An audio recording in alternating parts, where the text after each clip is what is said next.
Hello students, welcome to Vidya Sarita academy. इस वाले video में हम देखने के लिए जा रहे हैं कि जो न्यूक्लिक एसिड होता है इसका स्ट्रक्चर कैसे हम बना सकते हैं। तो मैंने आपको पिछले वाले वीडियो में ये बताया था कि ये जो न्यूक्लिक एसिड होता है इसका केमिकल कॉम्पोजिशन क्या होता है।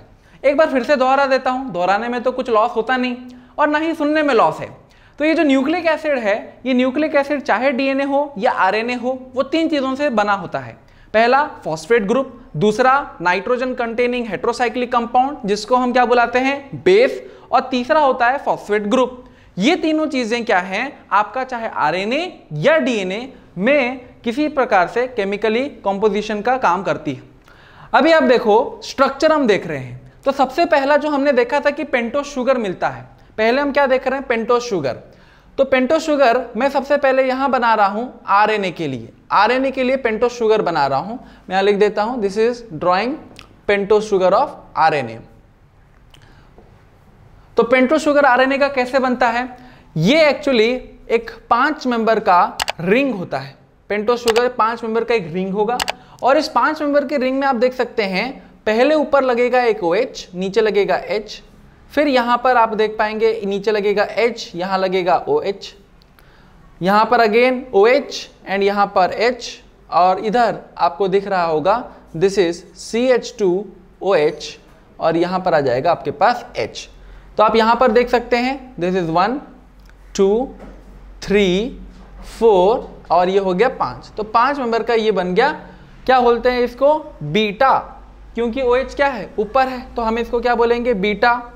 फिर हम यहाँ पर इसको बोलते हैं D, है ना, और ये कहलाता है आपका ribose. So beta, this is known as beta D ribose nucleic acid. ठीक है, वो मैं लिख नहीं रहा हूँ क्योंकि यहाँ पर समझ में आता है कि beta D ribose nucleic acid है। और ये हो गया आपका शुगर कंटेंट, किसके लिए, आरएनए के लिए। अभी डीएनए के लिए शुगर कंटेंट का स्ट्रक्चर कैसा होता है, डीएनए के लिए देखो जैसे आरएनए है वैसे ही आपको डीएनए के लिए पहले कॉपी पेस्ट कर लो। तो यहां पर हमने क्या किया, ठीक उसी तरीके से 5 मेंबर के कार्बन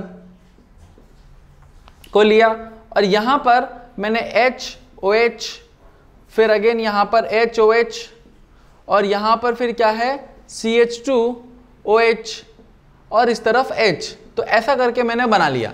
अब ये बोलोगे ये डीएनए, नहीं, ये डीएनए नहीं है, क्योंकि डीएनए का मतलब ही होता है डीऑक्सी, मतलब एक ऑक्सीजन निकला हुआ है। कहां से निकला हुआ है, सेकंड कार्बन से निकला है।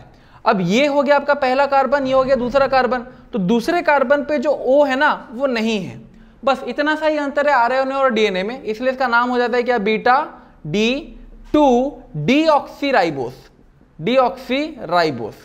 तो ये मैंने आपको यहां पर बनाना सिखाया कि आरएनए का शुगर कैसा दिखता है, डीएनए का शुगर कैसा दिखता है। ठीक है, अब क्योंकि इनमें 5-5 कार्बन होते हैं इसलिए इसको क्या बोला जाता है, पेंटोस शुगर। ठीक है, यहां तक क्लियर हो गया। अभी देखते हैं दूसरा जो चीज है कि एक बेस अगर लग गया, यहां पर आप जो OH देख रहे हैं इस OH को हटाकर अगर बेस लगा दिया जाए, यहां पर मैं इसको इसी में OH को मैंने हटाया और इधर क्या लगा दिया, बेस लगा दिया, देख पा रहे हैं। अब इधर क्या किया, इधर OH लिखा था, इसको हटाकर मैंने क्या लिख दिया, बेस लिख दिया। अब ये शुगर नहीं रहेगा, अब ये शुगर नहीं रहेगा। ठीक है, शुगर में अभी आपने बेस लगा दिया है। अब आपको तो पता है ही बेस कैसा होता है, या तो AGCTU होगा, है ना। तो ये जो बेस लगाया, अब ये बेस क्योंकि आरएनए का है तो क्या हो सकता है, या तो A, या तो G, या तो C, या तो U होगा। और डीएनए का बेस क्या हो सकता है, AGCT होगा। अब यहां पर हम पेंटोस शुगर की बात नहीं कर रहे। अगर आपका एक शुगर मॉलिक्यूल के ऊपर बेस लग जाए तो उसको हम न्यूक्लियोसाइड बुलाते हैं। ये आपको याद रखना है बच्चों की, इसको हम क्या बोलेंगे, न्यूक्लियोसाइड। काफी सारे स्टूडेंट्स इस चीज में कंफ्यूज हो जाते हैं कि न्यूक्लियोसाइड क्या होता है, न्यूक्लियोटाइड क्या होता है। तो पहले आप इस न्यूक्लियोसाइड को देखो।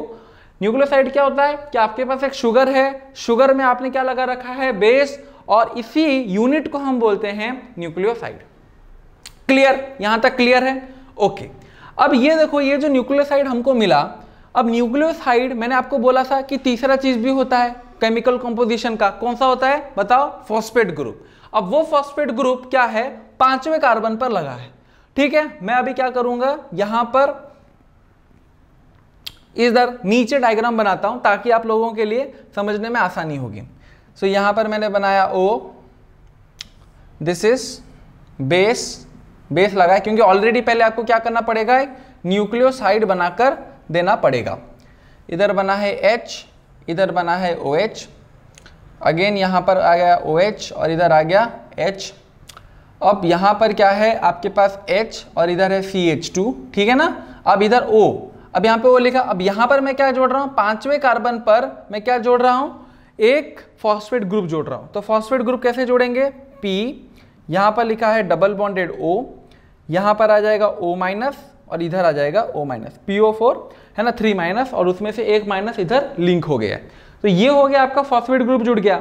तो देखो अगर यहां पर एक शुगर है, उसके बाद एक बेस जुड़ा है और एक फॉस्फेट ग्रुप जुड़ा है, इस पूरे कॉम्बिनेशन को हम बोलते हैं न्यूक्लियोटाइड।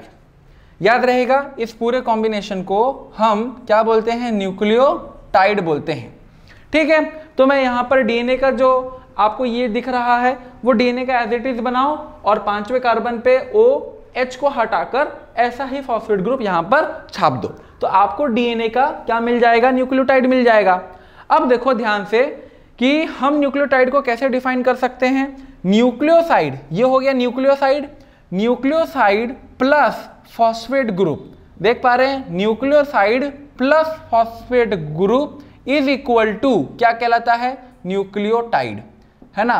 तो ये हो गया आपका न्यूक्लियोटाइड। टाइड मतलब ये मत सोच लेना कि कपड़ा धोया जाता है वो टाइड है, नहीं, ये वो टाइड नहीं है, न्यूक्लियोटाइड है।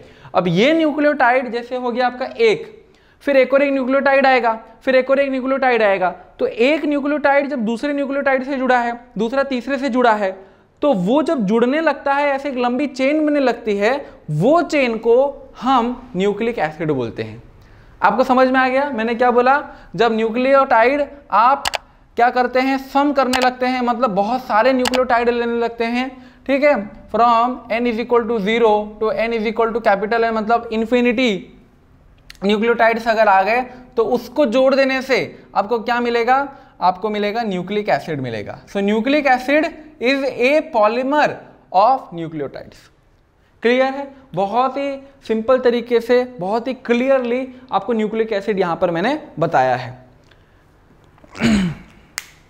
अभी आप देख सकते हैं कि ये न्यूक्लिक एसिड क्या है, ये पूरा एक्सप्लेन हो गया। अब हम यहां पर जाएंगे कि ये जो एक न्यूक्लिक एसिड मैंने बनाया, इस न्यूक्लिक एसिड में न्यूक्लियोटाइड जब जुड़ते एक दूसरे से तो उनके बीच में एक लिंकेज आता है। वो लिंकेज क्या है हम देखेंगे नेक्स्ट वाले वीडियो में।